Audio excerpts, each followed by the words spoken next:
So here we have the Kia Sportage on a 19 plate. I'm going to start off by showing you around the outside of the car, and then we'll hop in and run through some controls on the inside.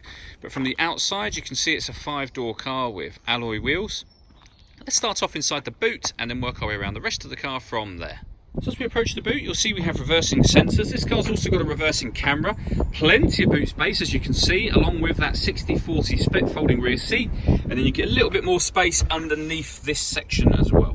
Okay, so we're just going to work our way back round to the front of the car, and then we'll hop in and run through some controls on the inside. But now that we've done a full circle of it, you can see it's in excellent condition the whole way round. Just briefly before we climb in, I think it's well worth seeing the interior from this exterior point of view. There's plenty to run through on the dashboard, so let's hop in and we'll do that right now.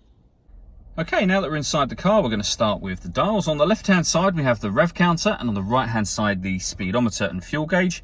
In the middle, you can change the information that's displayed there, so you can have a digital readout for the speedometer. You've got various different bits of trip computer information available to you, and then other menus as well, including user settings, and then back round to the beginning again. If we back out to the steering wheel, on the left-hand side, we have stereo and phone controls, including voice activation for the phone, so you can hit that button, ask it to dial anyone in your contacts list, and it will do that for you without you having to take your phone from your bag or pocket. And then on the right hand side, we have the buttons I was using just a moment ago, as well as cruise control over in the top right hand section of that part of the steering wheel. Over in the center, we have the touch screen for the car. So this is where, amongst other things, you can pair your phone. Just hit the phone icon and then follow the instructions on screen from there. We're going to cancel that at this point in time. When it comes to music in this car, there's a number of ways of listening to it. Firstly, you have the radio, of course. And this car will have, as you can see, DAB, FM and AM radio available. If you want to listen to your own music, you can do. You can either go to the main menu on the screen, or you can press media just here. Nothing is connected at the moment, but you can listen to your music via the USB input.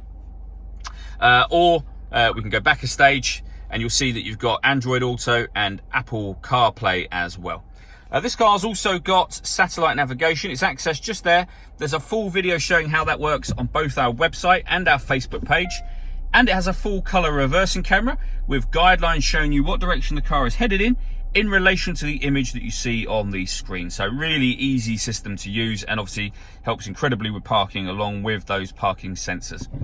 Working our way down, we have the main volume for the stereo. We then have dual zone climate control. So you can adjust the passenger and driver temperatures, the fan speed up and down from here. You can determine where you'd like the air to be distributed. This button turns the air conditioning off and back on again. Or you can hit auto, and the car will maintain the temperature you've asked for by taking full control of the fans and the direction of the airflow. You can hear it doing that now. You can override that whenever you wish to and reselect where you'd like the air to be distributed. All of these settings, incidentally, all show on the top of this screen. Beneath that, we have driver and passenger heated seats, both with 3 different heat settings each. We have a 12-volt charging socket, a cigarette lighter, and a USB input that I mentioned already. A 6-speed manual gearbox. Next to which we have these 2 buttons here. So this one turns on or off the parking sensors, and this one turns on the downhill brake control. So if you know you're going to take the car off road, hit that button. You'll know you've turned the system on because it will tell you up on here, and that green symbol will stay there after that message disappears. And similarly, you can turn it off just as easily. All that leaves me to say is thank you for taking the time to watch this video. If you'd like to come and see the car in person and have a test drive, please feel free to call any of our MJA sites. We'd love to hear from you soon.